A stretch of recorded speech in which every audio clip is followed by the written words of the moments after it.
Okay, so what if I told you that everything you think you know about self-control, that it's all about willpower and grit, is pretty much wrong, and that believing that is actually making your life way harder? We're about to blow that myth wide open, and it all starts with this really surprising story from the Vietnam War that changed everything we thought we knew about bad habits. So get this. Back in 1971, a couple of congressmen go over to Vietnam, and what they find is shocking. Follow-up research showed that as many as 20% of U.S. soldiers there were addicted to heroin. I mean, think about that number. That's 1 in 5. It was setting the stage for a massive public health crisis back home. So naturally, everyone back in the States was panicking. They were bracing for hundreds of thousands of addicts to flood back into the country. The big question was, what's going to happen when these soldiers get home? I mean, based on everything we knew about addiction, the outlook was, well, it was pretty grim.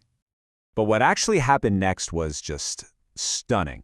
A researcher named Lee Robbins tracked these soldiers when they got home, and she found that within a year, only 5% became re-addicted. Let that sink in for a second. That means 9 out of 10 soldiers, 9 out of 10 who are addicted to one of the most addictive substances on Earth, just stopped, almost overnight. This finding was absolutely revolutionary. It just completely flew in the face of the conventional wisdom that heroin addiction was basically a life sentence. What Robbins' research showed was this incredible insight.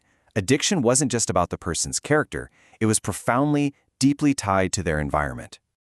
So what was the secret sauce here? It wasn't some fancy new rehab program. It was just a change of scenery.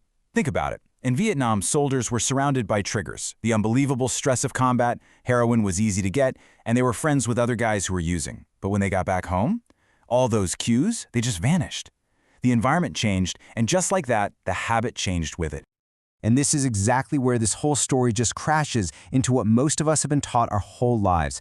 We're told that bad habits are a sign of weakness, right? A lack of discipline, some kind of moral failing on our part. Okay, so if the story of these soldiers proves it's not all about willpower, then what is the deal with those people who just seem to have it all together? You know the ones I'm talking about. Are they just born with some kind of superhuman discipline that the rest of us missed out on?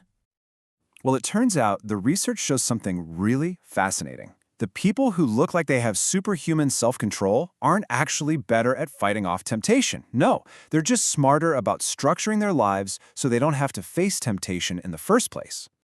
And this leads to this kind of mind-bending paradox, right? The people with the best self-control are actually the ones who use it the least. It's just so much easier to practice self-restraint when you're not constantly staring temptation right in the face. So, how does this all work on a biological level? To really get it, we need to dive into how our brains pretty much run on autopilot and how these little environmental cues can trigger massive cravings. Let me tell you this wild story about a therapist named Patty Alwell. She used to be a smoker, but only when she would ride horses. So she quit smoking, and she also stops riding for decades. Then one day she gets on a horse again, and bam! Out of nowhere, she's hit with this overwhelming, intense craving for a cigarette. The cue, that horse, was just lying dormant in her brain, waiting all that time. You know, scientists actually have a name for this. It's called cue-induced wanting. It's when some external trigger in your environment just sets off this compulsive craving. You don't even have to be consciously thinking about it. You just see the thing, and suddenly you want the thing. And our brains are lightning fast at picking up these cues. There was this one study where researchers showed drug addicts a picture of cocaine for just 33 milliseconds. I mean, that is literally faster than your conscious mind can even register what it saw. And yet, that tiny flash was enough to light up the reward centers in their brains and trigger a craving. They wanted it, without even knowing why they wanted it. This is what makes bad habits so insidious. The whole process feeds on itself. It creates this vicious cycle. You feel bad, so maybe you eat some junk food to feel better for a second. But then you feel bad because you ate the junk food, which of course makes you want to reach for more junk food to soothe that feeling. You're trapped in this downward spiral. And this is exactly why trying to just power through temptation is a terrible long-term strategy. It's like trying to hold your breath indefinitely.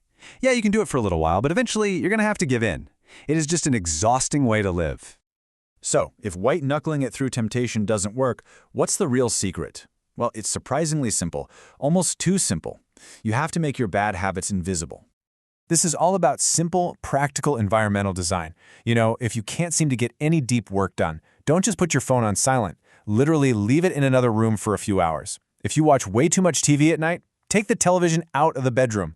The whole idea is just to reduce your exposure to the cue, and the habit will start to wither away on its own.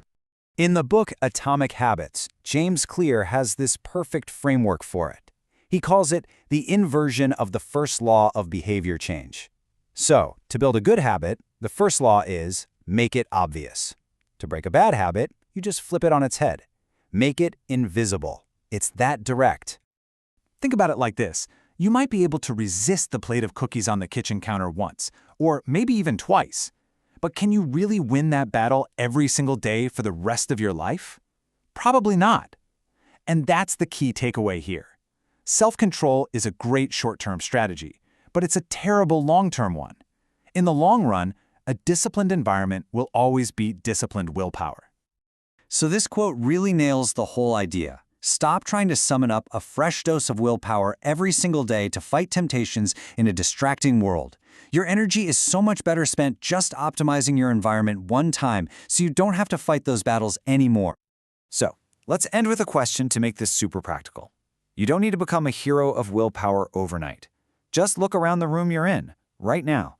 What is one single cue for a bad habit that you can remove or hide or just make invisible starting today?